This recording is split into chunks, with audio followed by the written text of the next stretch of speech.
Thanks for tuning into the Upstream Life Podcast. Join us as we dive into Scripture and tell real-life stories that we hope will educate, equip, inspire, and challenge you to live a life against the flow. Welcome back to the Upstream Life Podcast. We missed you guys, and we are excited to be back recording episodes. In this episode of the podcast, Sami and Joe sit down to discuss mute idols, a term found in 1 Corinthians 12:2. They discuss what it means in the context, what mute idols we could be following, and more on discerning God's will. We are technically in a hot box. We're in our RV again. We're doing the Upstream RV life. Yeah, we are. Yeah, I just kind of want to jump right into this thing, Okay. but I mean, I'm scared. There's times for small talk. We could and stop for a there's times not. commercial. Oh, commercial. Mine's out of focus. My favorite mugs. I would put from it our up. sweet I would friend. put it up there with one of my favorite mugs for sentimental value. Mm, I prefer a mug with a handle. do you? Oh, I prefer I this do because for I like sure. hot coffee. You Well, drink this yours is- cooler. Well, it feels warm in my hand, but either way, my gorgeous friend Danae made these. Yeah, beauties. Danae has got mad talent. She does. I'm It makes me want to surprised- take up pottery, ceramics. I'm surprised you haven't had Danae and Shelley talk yet. I've literally been thinking about that the last few days. So, Since- yes. Anyways, nobody knows what we're talking about But right we now. do, and nobody But we needs do. to. It's okay, whatever. And It's most fine. people that tune in, they just tune in to hear us talk. They don't really. You think? I don't think they doubt really. it. I don't think they really expect anything profound or big from us. Come on, Come babe. on. Oh, Don't sorry. sell us too short Yeah. or too tall. Or too tall. Whatever. Okay. Okay. Jumping in. All right, so babe, What are we talking so we busted at the seams to say, hey, what are we going to do with this next season? And we said, hey, let's just go real life. Yep. Real life seems to produce the best fruit, if I'm going to be honest with you. Wait.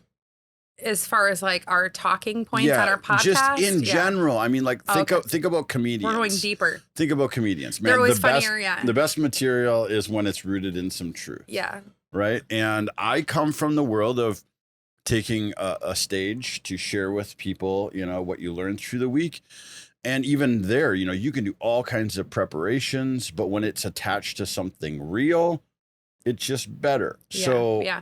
And obviously we learned like in our last season on our podcast that I don't do very well with like hardcore parameters. yeah. Well, I think, As far as- you and I have been together. This is 23 years this year together. Yeah, It'll be that's 22 so years crazy. of marriage. We've been together longer than we've been apart. Well, that was a while ago, but yeah, now Yeah. it's really rolling in the deep. Yeah. And this year, for whatever reason, people have, including ourselves, decided to highlight that you're ADD. So Yeah, my friend recently said to me, I wondered if you knew. I wondered if you knew. Like, I don't think I did know, but the more that I learn about it, the more that I'm like, oh my Lanta, I keep seeing all these memes for like people that are ADD or ADHD or whatever. I don't even really know the difference. yeah, I mean, And every time I see a meme, I'm like, that's literally me. Yeah. It's Yeah, like and- why I own 75 domains. yeah, well, and I just, my job is to love you just as you are, just as you are to love me, just as I am with all my quirks, hoping that God continues to sanctify us and make us better every I don't know day. if you can sanctify out my ADD. But I've never really given it that much attention. And then all of a sudden, once it's been on repeat, oh yeah, babe's ADD or ADHD or whatever it is. Then I start noticing like all I may have. No, you right. Let's are- not define me you are as most ADD. no, yeah, you most certainly, to whatever extent God has given that gifting to people, Yeah. you have it in spades because we can be here in thick dialogue. And if there's like a little ticking going on I'm in the thinking back, about Worthy making noise on the other room right now. right? That's what I mean. And Like, about the fact that you had a hair on your shirt. I go back to some of and our wondering if I do. I go back to some of our original moments together. Yeah. And feeling like, Ben, are we totally stressing you out? Because we'd get into a rhythm, and all of a sudden you're like, I can hear the dogs walking around downstairs, and we would have to stop. I can't help it, babe. I know. Maybe I'm not trying. I just can't help it, it seems.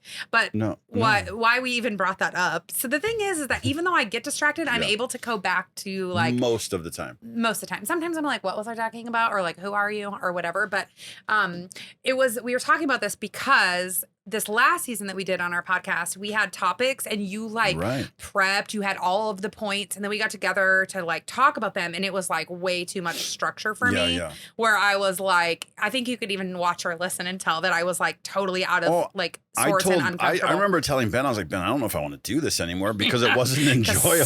Sammy's so weird. It wasn't that you were weird, but yeah, that's what Well, happens. kind of weird. If you have a structure, the point is to try to stay in it. Well, being Yeah. that you and I both can easily bunny trail, but at least I have the notes, right? So Yeah. even when we'd bunny trail, I have the notes. And you try to bring it back, and I'm just like, wait a minute, I'm still thinking about like way over here. So I actually am preferring Yeah. that we're kind of back to where we started with this podcast of Me like too. just kind of talking about what we're going through the week. And Me too. obviously our life right now is like extra triple crazy. Yeah. So it probably makes for better content anyway. Well, when I look back at, if we're just going to go for chemistry's sake, those were my favorite. Yeah. You know, like the just wing it. Because here's the thing, you and I don't lack things to talk about. We certainly don't Right. lack experience. We Yeah. certainly don't lack a lot of humor. Oh We've yeah, you think we're funny, babe? We've screwed a lot of things up. You know, Yeah. like I mean, if there's one thing that you and I should be I able got to distracted. Did you hear me clink my teeth do. Yeah. on my cup? Well, and if I don't say it, then I'm going to be thinking about it for 3 minutes and forget about what you're talking about. yeah. Maybe I I do think need we'll help. work through that. Well, like you said, the last thing you want to do Is me get addicted to medicine? is medicate. Yeah. Right. Could you imagine if all of a sudden whatever medication they have works? You know, well, Yeah. Well, I maybe don't- it'd be good for me. I don't know. It would probably be Chris like is texting me. hanging out with a brand new Okay. person. All I right. gotta make So sure this isn't an emergency while you set it up. No emergency. I mean, it's a cute outfit for the baby. Okay. I told her we're let's filming. keep that part into the film because Yeah. it plays Well, really. it just shows people how It plays distracted really I am. perfectly into it. So Okay, so here, with let me that get said, my Bible app out. So, what are we gonna tell people? So, well, let's finish. We'll get there. I thought we finished. We did, but I just wanted to say, with all of that said, I'm grateful that we're back, just chatting it up. Me too. I like it. look forward to these times. It's not work at all for me. Yeah, it's to just sit work down for with Ben. you He and has to talk. set it all up and deal with it. We just get to come and hang out and talk about what we would normally talk about in front of a camera. Yeah. Ben, on the other hand, these are those moments where I'm just like, buddy, you know, work is not always meant to be enjoyable. So you just got to put up with your mom and dad on these ones. But anyways, so with all of that said, we're just using real life. And this real life talk show, whatever we want to call it, you know, it gave us a real nugget yesterday. You know, The talk show did?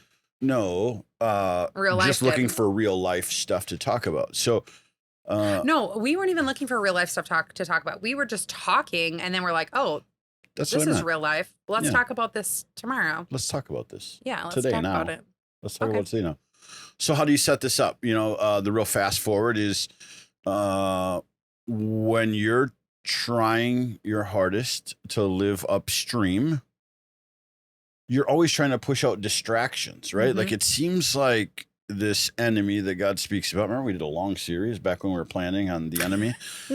Yes, I remember. It was stressful. You know, this dude is at work 24/7. He's relentless. You know, he has no mercy, no grace, nothing. He never stops. So even when you're trying your hardest, he's slipping things in there. And Yeah. what you and I have both come to the realization of is God's always at work in us, right? The sanctifying process to turn you and me more into the image of Christ, it never ends. And when you're submitted and surrendered to that plan of God, it sometimes is expedited. But there is also an enemy that hates that. So he's always throwing distractions. And distractions, what you and I realize the most, oftentimes can present themselves as good or ordinary things. Mm-hmm. So Yeah, they can be pretty disguised. They can be disguised pretty well. you and I are sitting here in this RV. We know that God led us here. We know that through fasting and prayer, God opened this door where a couple of goofball kids that now have acquired some property, and we acquired it with purpose and intentionality to let it be used to serve God and his plans and purposes in us. But at the same time, the bridge of getting there can be hard, right? Mhm. I watch it on your face and on your sleeves every night that it's time for bedtime. You are golden, man. Even waking up, which isn't your favorite thing to do, you do it like a champ. I don't mind waking up. It just You're not depends a on the morning time person. of day. It could If it's be, really, really early, yeah. You know what's funny is if it's really, really early, I'm better than if it's like mid early. Yeah, there's a weird hour, I think, for all of us. Yeah. Dorian and I both learned 4 a.m., which sounds outrageous, is easier to wake up than 6 a.m. That's what I was going to say. For me, 6 is easier than 7. Yeah, that's it, and I think everybody kind of has that rhythm. What were we talking about? Exactly. This living an RV life has created its own distraction. Yeah. And that's what's next. You said, Yeah. oh, okay, I remember. You said you can see it on my face every night when I go to bed. Yeah. Okay. Yeah. You. Here, I'm just going to set this Thank over you. here so it doesn't Every time you slurp. Oh. Worthy. Worthy's You gotta be quiet. So as grateful as we are to have a roof over our head, you know, it's been some really hardcore rains here lately. We have AC. It's nice to stay dry. We have AC. We have stuff and things and food and electricity. And we have more than a lot of people in the world, for sure. But that doesn't mean, getting into bed, getting out of bed, all that type of stuff is always fun. No, it's not, because our bedroom, if you're listening, I'm quoting my, like air quoting bedroom. It is not. It's not really a room. It's just I guess it bed. technically is a room for a bed. That's what fits in there. Yeah, it's a bed. Is a bed. And for not some even reason, I have the side that has a huge bump out. Like, what is it even? I don't know. I think it's the hot water heater. It's something, but I have less than a foot of space to get dressed. Sure, I'll give you a foot. And I'm not a super tiny girl. It don't matter. Worthy struggles. And she is a super tiny girl. That's true. Does she? That makes me feel better. Yeah. But it's like, it's hard to change and it's hard to get into bed. And so, it is annoying every night. So let's take this real life thing, right? Like here you are in the midst of, Sami and I are past the point of trying to do anything to impress people. We're just trying to live out our own life.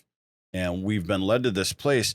And there's been mornings, I would say more so than not in the last few weeks, where God and or the pursuit or gratitude for all that you have goes out the window and you become obsessed with what are we going to do? A mobile home or an RV or whatever is temporary. I mean, every day you spend in these things, you realize how temporary they are because stuff just breaks constantly. They're built to be sold off a parking lot floor and or whatever showroom and not really lived in, not full time anyways. Yeah. Although there are a lot of people that live in them full time. Sure. Which I had no idea until I joined some Facebook groups. In that, we both just kind of said time out the other day.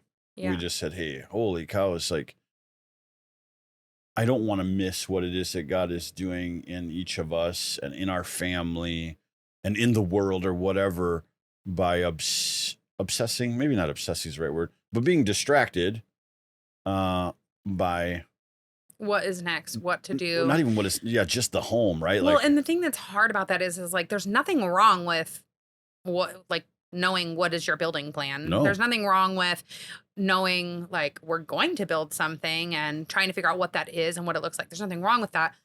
And it's similar to other things that it's when it takes over. Yeah. And when it becomes preeminent that becomes a thing that's a problem. Or when you're trying to use that to fulfill your temporary frustrations. Right. And what I mean by that is there are days, and I hate confessing this, that I feel like whatever problems I'm having that given day would be solved if I had the home that I needed. Or like if I had the right comforter that matched. Right. Or if I had the right dinette set that wasn't peeling. So let's walk through the evolution of it, right? Like when we first landed here, we received this place with nothing but we were joy really and excited. It didn't take very long until we realized, wow, there's nowhere to really put everybody's stuff. And when we say stuff, we're talking about a couple of backpacks. Each of us maybe had a tote or two, regular Rubbermaid tote or two in our backpack. So it's not like it was a ton of stuff, but you're talking about, what did we figure? 217 square feet? 270, I think. 270 square feet. Yeah. It doesn't take long to fill it up. So in that, you start being like, well, should we get a storage unit, or do we buy another little trailer just to put stuff in? Do we get a container? And it felt like right from the beginning, you constantly, not you, I mean us, we're constantly trying to say, okay, here is a problem. How do we solve it? Well, we also have another overarching problem, and that is we have chosen to serve the Lord and the poorest of the poor as like our thing.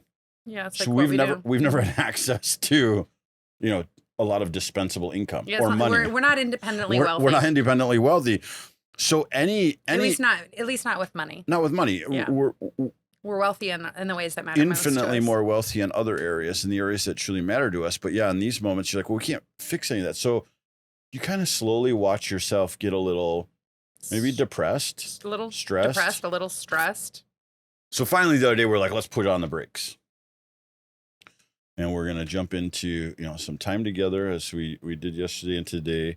And the Lord led you specifically to a phenomenal verse in our devotion to try to seek discernment, right? So we're doing this devotion together to try to discern. It's like in the Bible app. If you're looking for one, we'll tell you what it is. It's called Everyday Discernment by Tim Ferreira.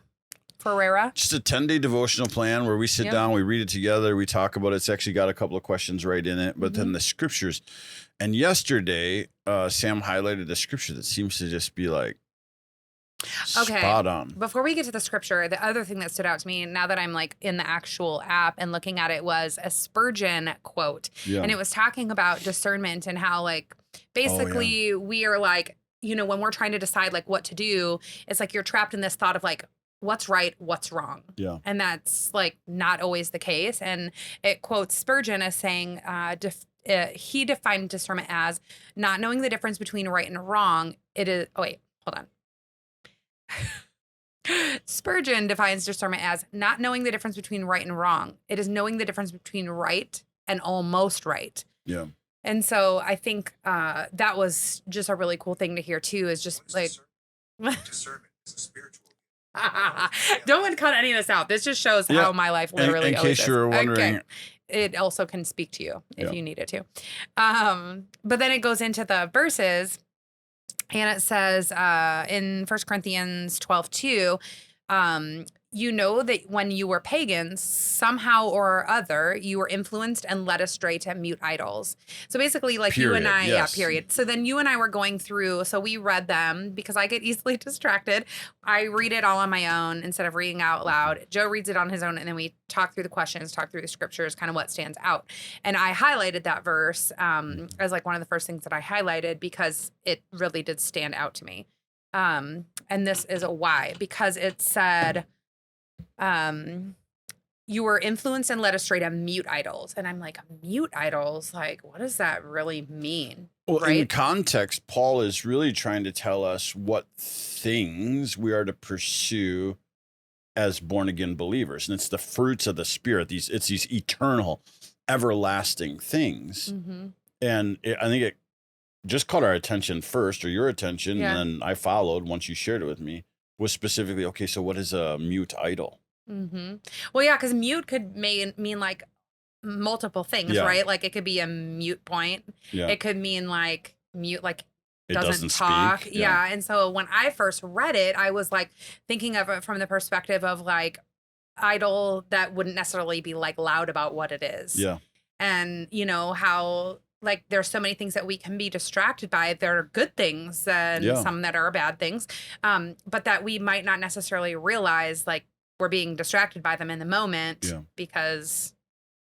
Yeah, because we idol in this sense, it can represent something very specific, something very broad, right? When we think about idols of the scriptures, we're talking about literal statues, literal icons, things that we literally give our worship and devotion to, where God also tells us oftentimes idols can be anything that are used to distract us from him being preeminent or first place, whether it be first place in our thoughts, first place in our actions, first place in our feelings. And I think both you and I took away from that, specific to the situation that we're in, is wow, we can agree that we're always on a journey, right? Like today's message today was, God's word is a lamp unto our feet and a light into our path. Like if we're focused on him and we're in the word, like obviously we're going to be going the direction that we're supposed to be going. We're followers and not necessarily leaders when it comes to our relationship with the Lord. And so what does it look like in these moments to be led astray? And what is it producing? That's the other part. Like in our pursuit of trying to fix what we feel is a need, right? Like we need a house, we need a place for our kids to have friends over, we need a place to have people gather with us, all these different things that we feel our needs. Are they a need greater than the things that Paul is saying? Like, should we pursue peace and joy and patience and kindness and love and all these things as hard as we're trying to pursue building a house on this property? And this is where I come in. Because last night, even after doing that devotion a couple of times, we had marriage moments. And we had tasks to do. We had tasks to do. And sometimes we don't always see eye to eye on how to do said tasks. You reminded me that I'm not always very nice to you. Or that at least I'm not gentle or however, whatever. I think all of us as human beings are aware of this. But I also go back to things that I've been taught that I had to be aware of, that if that's not the way there may be times that we're intentionally trying to let people know we're upset with them. But if we don't want that, like if I want you to know how much I love you, how much I adore you, how important you are to me, and that isn't the response I'm giving you, that means I'm losing self-control in those moments. You know what I mean? And I'm going to distract myself here now in what we were just talking about. But I realize oftentimes that's when I'm following a mute idol. It's like when all of a sudden you aren't even the most important or you could be a part of why I'm stressed out. Like, okay, babe. Well, no, but when I say that, is in marriage, this gets tough because there are days. Because you would do there's certain tasks that you would do differently than me. We would do them very differently. And even taking the approach of building on this land, whether it be the retreat, whether it be the next home, whatever the next thing is, I can't find comfort in anything other than letting God reveal. Like, I know that sounds very spiritual and mysterious, but it's also the place that I'm at right now because I know some things about myself and things that have been revealed to me in the years past is two things that I'm afraid of. One, I can easily get ahead of God. Mm-hmm. And the second is we can make things happen. I can make things happen. And what I mean by that is, that isn't always a bad thing. I think God gives us gifts and talents to be used for his purposes, but then there are times where it doesn't produce great fruit. And there's something very special about this moment I think God is taking us through, that he wants us to pursue those things that we know are weak in us spiritually, more so than being fixated on the physical house. Like, it's almost like God is saying in this scripture, Paul is saying peace, patience, kindness, love, all these fruits of the Spirit. Are those as important this morning? Are you being led away by mute idols like the house or the becoming, right? I used this reference a lot when I first came back from Washington State, was sometimes we can be obsessed with becoming rather than just being. And the reality is God is obligated to provide for us each day what we need, but not necessarily to always give us the forecast of the future or a storehouse. Want it to be. Right.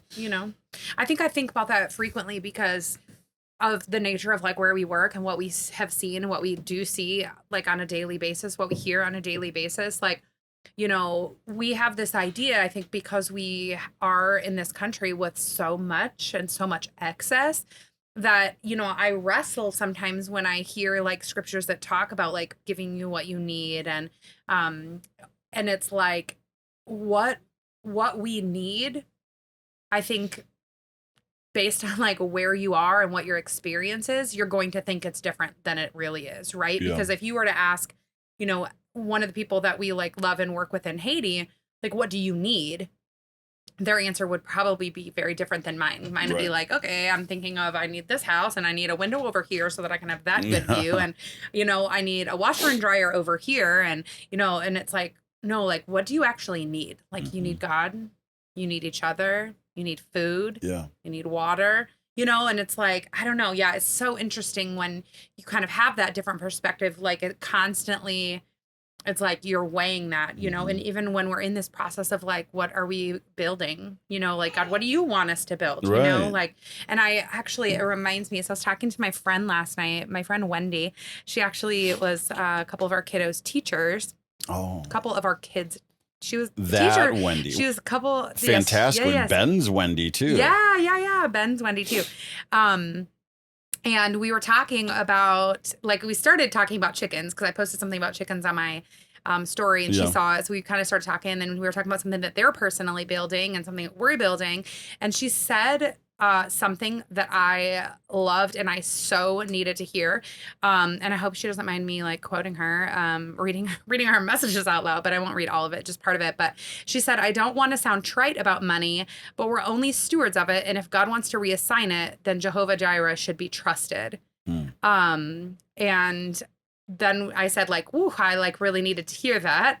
And then she was also just sharing basically like, that it's not always that easy, but that she said, my faith has proved to me in the past that if I open my fists and willingly surrender, that the joy will come. Yeah. And I just like loved that. And I loved that like God put her exactly in the place of, you know, saying something that I definitely needed to hear, and just being reminded that, you know, if we just really surrender, like he's got it. But I think that's one thing. So when we were doing our discernment study today, it was asking, or it was basically saying like, how we can discern is like obviously through the word, obviously through people who are, you know, believers who are in tune to God, and by the Holy Spirit. And I just love, you know, just having somebody like her and just different people that God's placed in our life that are discerning, that actually have similar, you know, mindset and values, just to like remind you. And I think that you just need those people in your life, because it is, you know, like it is so tempting to be like, okay, like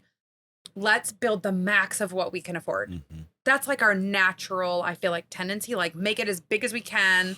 I wish that was my tendency. Right now, I feel like the most minimal thing that we can build is already the max of what we can afford. Yeah, right. So then it becomes like, okay, what's the smallest thing we can live in? Yeah, right. But I know what you mean. But but what I'm saying is that our tendency would be like, if money was not an object. Absolutely, yeah. It'd be like, all right, like what, you know, whatever, what's going to serve our family and other people best. Yeah. And I think it's just like a really good reminder that like God knows, and that we just need to like take a deep breath and, like you said, focus on the things that aren't mute idols, right? Focus on, am I having more joy today? Am I having more love, more peace, more patience, more kindness? And if the answer to that is no, which it is, like, are we working on those things just as much as we're working on like our floor plan? Exactly. You know? Well, that's what I mean. This one could be spun out, man. This one really, when I think about things that are everlasting, right? That produce everlasting fruit, or fruit that really matters. You know, we've been in the season of watching our kids become adults. You know, it started a few years ago in Ayana, and then Callista, and then Dorian, and then even the ones that aren't quite adults yet are mature enough that you can see their character. And you're like, wow. Like, I mean, you can even see it in our youngers too, for sure. No, I know. I'm just saying, like, that kind of fruit, like, that's priceless fruit. And then you start to think about what we can easily work for, that can put that in jeopardy sometimes. You know what I mean? Like, I don't ever want to miss what's right in front of me. And I feel like I do that all the time. I feel like if I have a disease and a sickness, it's that I can mentally comprehend all that I have in any given moment, but I can also show what I have. It's unimportance by the next thing that I'm going for. So anyways, I think about, you know, I briefly looked up unmute idols and what was meant by that. And there's a broad spectrum, you know, but really in its context, what it's meant to say is there's a group of people that are realizing for a moment what things their time and effort should go towards, right? And that's where the fruits of the Spirit were there. And the unmute idols, I think, the mute idols can really be filled in by your own blanks. If it's something that is distracting you from that's far more important to you and around you. So this morning I just was like, hey, you know, so what are some mute idols that people have, or that we personally have? And I think what's kind of funny is that you sent that out like in the family Devo. And I hadn't read it yet because I was like already distracted this morning, like trying to plan outfits for like Mhm. where are they gonna wear in New York? What am I gonna wear? Blah blah blah blah blah. And then also in that, like finding a comforter for the bed that like looked more pleasing to the eye color wise than what we currently have. And so I hadn't read that yet. And I sent you a text. I'm like, hey, this thing's in stock at Target. I've been wanting it and it's there, but there's only 2 left. Like, will you stop and grab it? And then I like go back and I'm trying to catch up on my messages. And I read the one in the family Devo that's like, basically you're kind of asking the whole family, like, what are you distracted by? And I'm like, never mind the comforter. Like, I don't actually need it, you know? Well, But it's like, not that it's a bad thing, but it's like, if like the fact that that was even like one of the first thoughts of my day is like, I need this, this, this, and this. Like, when it comes to the sanctifying, being justified by Christ is pretty simple. It's like, it's the same for every person. It's a surrender and a real understanding that you cannot obtain salvation apart from Christ. The sanctifying part after that becomes a little wonky because it's about a surrender to the Holy Spirit to allow things to convict you and to lay them before the Lord. And the Lord does that in his own timing with each person differently. So the only way I can ever tell people to apply a message like today is you just got to do personal inventory. If you can say on one hand, that God is preeminent and the most important thing to you, then there's a lot of things you can look at and say, okay, well, what things are competing for that? Yeah.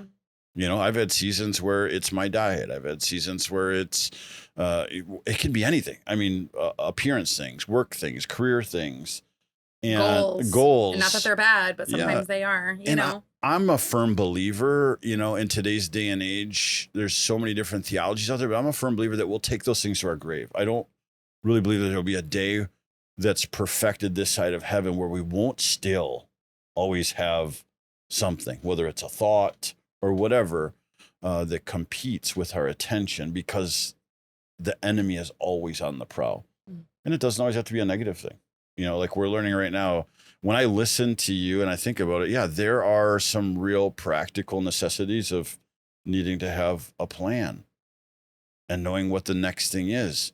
But then there's other days. Also having your plan with open hands, and because the reality is like you're not always going to discern perfectly, right? And like your heart could be and your mind could be steadfast on like, God, like what is it that you want us to do with this place that you've given us?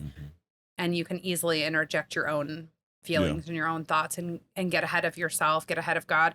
And so it's like the risk is like, you can always discern incorrectly. And like, thankfully, grace is always there for us, and like God can make good out of anything we goof up. But it's like, I don't remember what I was going to say. That's always fun.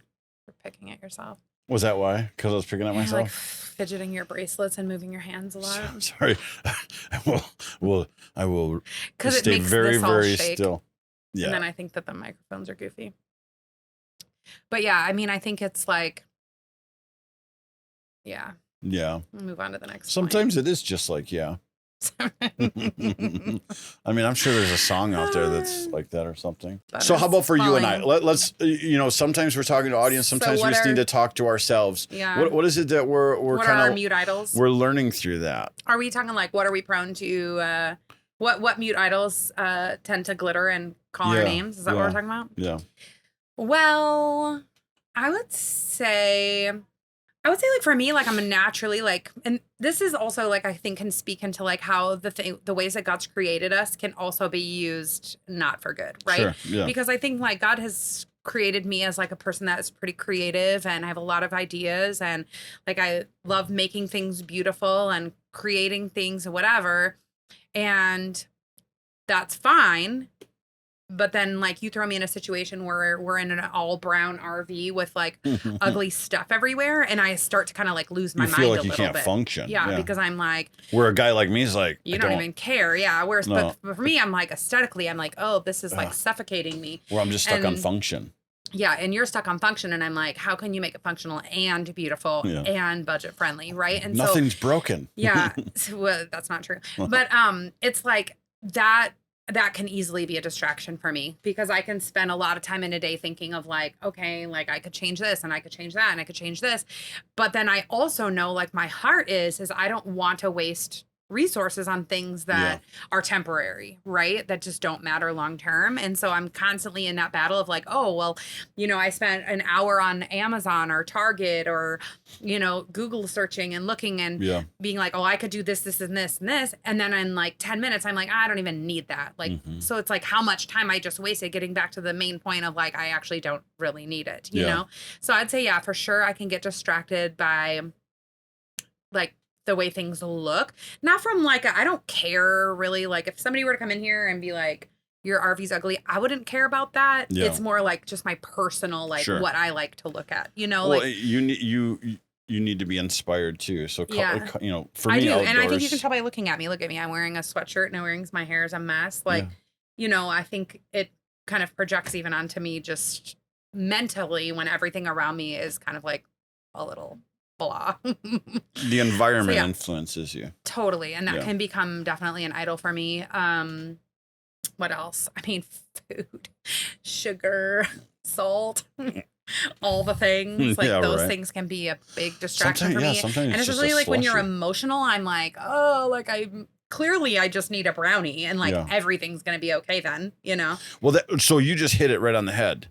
We have to remember that what makes it bad is when we think something is going to fix it's going to be the answer. Something. Yeah. Well, because the reality is we even know, like we just left a 2,900 square foot home for 2007 we went from 2,900 to 270. That's 270. Yes. Yeah, 270. And not even a tenth. In that home, we had all kinds of other things that were still didn't feel right. Yep. So it's like, we've had plenty, we've had nothing. We kind of vacillate in the in between most days. And it's like none of that stuff ever satisfies, right? Like, because you're always going to need more income. You're always going to need more stuff. You're going to tell yourself that at least, right? Like the reality is you don't, but it's like that for sure for me can be, comfort can be an idol for me. Definitely comfort. Yeah. And I'm all of the things that you just said in part, but they wouldn't be my biggest. If I were to really think about the number one in me, it really does revolve around purpose. And I don't know where that comes from. Like I used to, I had to spend some real time with that and face that and meditate over it and wrestle with it. And I think a part of it stems from a really hard upbringing that never goes away. You know what I mean? Like what sucks about a rough, whatever you call it, I don't even know how to call it, but to whatever place, rough upbringing, childhood, the scars that it leaves in you, I think there's a part where you always want it to be validated by your life. They're like, okay, I endured all that because this is all worth it. You know what I mean? And the realization I keep coming through this particular season is that is what I already have.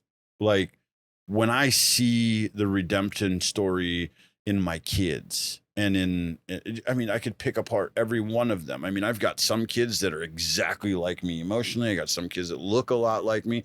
I've got kids that are literally going to, schools that I wish I could go to or believe in, and then vice versa with you, right? I've got a wife that I could, Go ahead. Yes. Tell us. No, I'm just saying, about like, your wife.